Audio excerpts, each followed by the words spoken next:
Let's kickstart the show then by putting the spotlight on the latest report that's out by TimesBridge and the BCG Group. It's called Road to Hyperscaling. Now, this report actually talks about a little bit more about the Indian startup ecosystem, how we're scaling up, how a lot of late-stage startups have managed to hyperscale, as well as some case studies of startups like Udaan, Naukri.com, as well as Zepto and more. My colleague Sharad joins in with some of the key findings of this report. Sharad.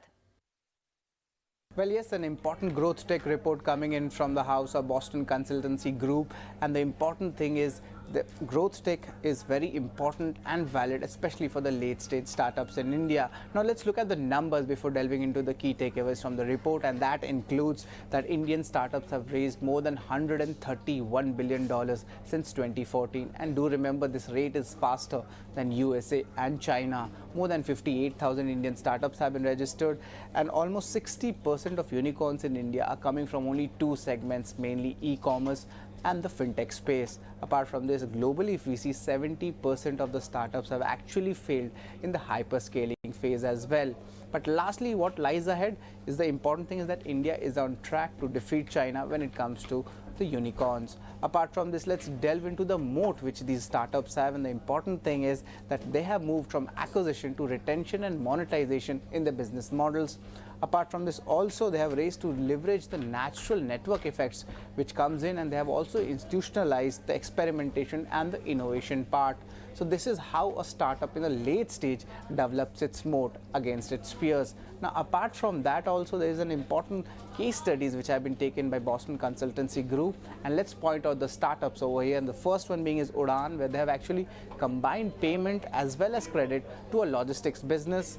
Apart from this, Naukri.com would be in focus, where they have actually taken advantage of natural network effects, and this is coming in as a first mover advantage. Apart from this, even Pepperfry would be in focus, where they have actually driven innovation, and that is coming via two ways. First is the culture as well as the CEO recognition. And apart from the culture aspect, Zepto would be in focus, where they have actually differentiated two important parameters for a startup, and this includes execution as well as operational excellence. So a whole lot of startups would be in focus, and the runway for the Indian startup growth story remains very strong. Thanks for that, Sharad. Now let's understand the report in greater detail. Talk a little bit more about the current Indian startup landscape, what the outlook is for being successful when it comes to hyperscaling in the country, and what the path forward is for a lot of companies. Joining in right now on the show, we've got with us Rohan Joseph. He's a Vice President and Head of Global Investments and Corporate at TimesBridge. We've also got Alok Mittal, who's a co-founder and CEO at Indifi Technologies, as well as TiE Delhi NCR, and Rajiv Gupta, who's the Director and Senior Partner at BCG. Thank you all so much for taking time out and joining in. I'm going to begin with you then, Rohan, just talking a little bit about the kind of explosive growth really that we've seen in the startup ecosystem. 58,000 plus startups that we've seen to date, and there's been a lot of factors that have led to this.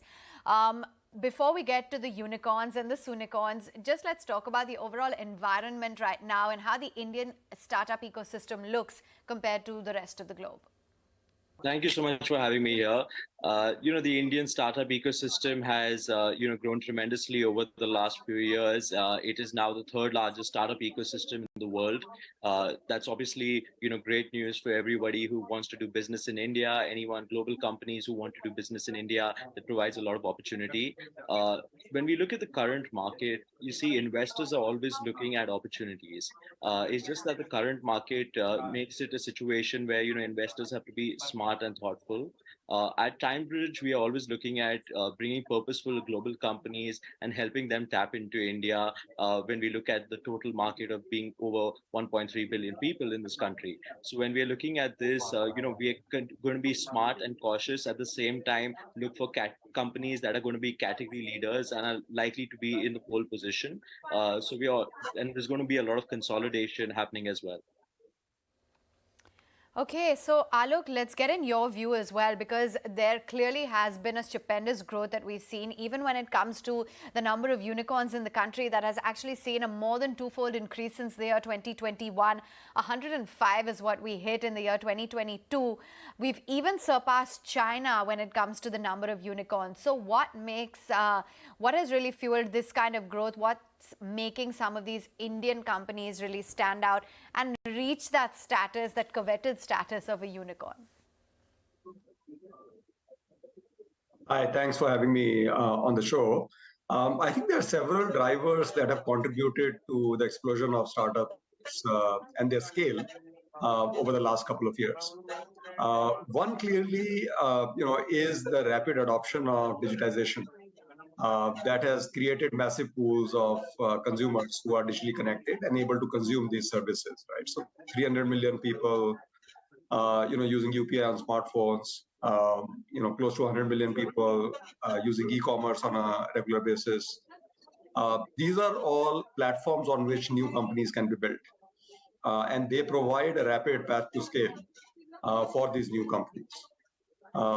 Similarly, FinTech, which is one of the areas where we have seen explosive growth in startup activity, has had its own share of digital infrastructure in form of Aadhaar, UPI, and so on.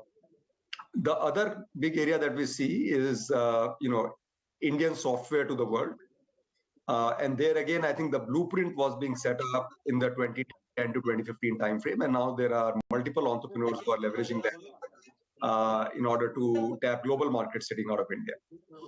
So those are some of the underlying demand drivers to what is causing such an explosion, but in no less measure, India is normally a 10 to 12 billion dollar a year venture capital market. 2021, we landed at more than 40 billion dollars. Right, so availability of capital at such scale has also driven a rapid growth. It has scaled up the ambitions of entrepreneurs, and in turn, the financing they can raise, the valuations they can raise it at, and accelerate the adoption in the market. So I think those are some of the factors in my mind that have led to the growth that we have seen over the last couple of years. Rajiv, part of the report also highlights insights on how startups in India have hyperscaled successfully. 0 to 1 is how you guys describe it, where there is a lot of focus on the product market fit, etc. What really are some of the key factors or observations made in this report that takes these startups from 0 to 1? Let me take a stab at answering that. And look, we did a lot of analysis of what has worked and also of startups that did not hyperscale and what did not work out there. And we came up with 8 different parameters that we felt had a high degree of correlation to the successful 0 to 1 hyperscale success. One was, and again, there are enough case studies in the report, but actually not doing in India what's happened anywhere else, let's say in US, but actually being able to expand the markets, getting into tier 2, tier 3 cities, Meesho being a good example of that as to how you bring in new users. Because everybody keeps talking about the India population and so on and the next billion, but really not doing much about it till you really go and expand the access to new users. Deepening the moats and ensuring customer stickiness was a second parameter that really made a difference. But you're able to do that only by actually being able to solve for unit economics early. So profitable growth has been a key mantra in India. And while there are still enough startups that are not profitable, but you'll see that a high degree of the unicorns and sunicorns have actually been able to solve for unit economics. This effectively gives confidence on the fourth parameter to the investors. So Alok talked about the 10 billion to the 40 billion jump. And a lot of that confidence has happened because they see Indian founders being able to leverage capital fairly optimally. The one thing that many of us grew up complaining was that, we have the best science and technology students and institutes, but a lot of brain drain is happening. Actually, the tech sector has made sure that the availability of talent and the right teams has been very, very good. And that coupled with everything that we've learned on tech scalability are the other 2 parameters. Overall, public policy has also helped with the startup culture and an entire ecosystem that has come up to make that succeed. So those are the 8 reasons that we unearthed, and each of them are quite specific in terms of examples and really the checklist of do's and don'ts. These are not just some high-level strategic statements, but you could almost create a checklist out of it as to what to do, and then try your luck achieving that. So, Alok, given that the report indicates that globally nearly 70% of startups fail during the hyperscaling stage, what is it that is preventing some of these companies really to hyperscale? And what are some of the challenges that, say, founders, entrepreneurs, even today, of startup companies should look out for? Any red flags or how to do things a different way back home? Yeah, so I think given that the financing markets have tightened up, there are a competing set of incentives now operating in the market, right? While there is focus on both unit and company level profitability today, it is important not to lose sight of the fact that growth is still the core driver of value, and hence entrepreneurs need to be able to balance growth while demonstrating the viability of the business model that they're building. In the report, I think there's also a reference to how do you get such growth without necessarily consuming tons of capital. Given the fact that, Rohan, we've seen nearly 60% of the unicorns emerge from the e-commerce and the fintech space, is that now changing? Are we seeing the trend or the shift to D2C, SaaS? Is that happening over time? Yes, of course. I think, when we look at this entire opportunity in India, all sectors actually have a lot of potential. And that's where everything, what you'll see is digital first products have obviously a lot of opportunity because it allows them to go deeper into India. And, that will continue to be an area which keeps growing.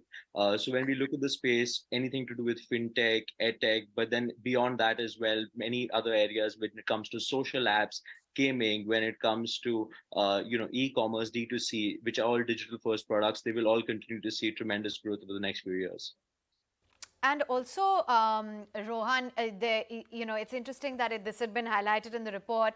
Udaan, for example, or some of the other companies that you've mentioned in the report, they've been very disciplined with the strategy that you said, holding the mirror tight. Can you elaborate? What exactly does that mean? Yes, I think that's very interesting. And as you'd see across this entire report, all the companies that have been covered who have been successful, what you'll see is across the board, they've been smartly allocating their capital. They've not gone after, too many sectors. They've been focused towards what they're doing. So similar to that, the specific example is where a company is actually, yeah, chosen profitable growth rather than growth at all costs, and that's just something which we have seen with the most successful companies. Okay. Where is it that you believe, Alok, we're likely to see the next wave of growth and within the Indian startup ecosystem?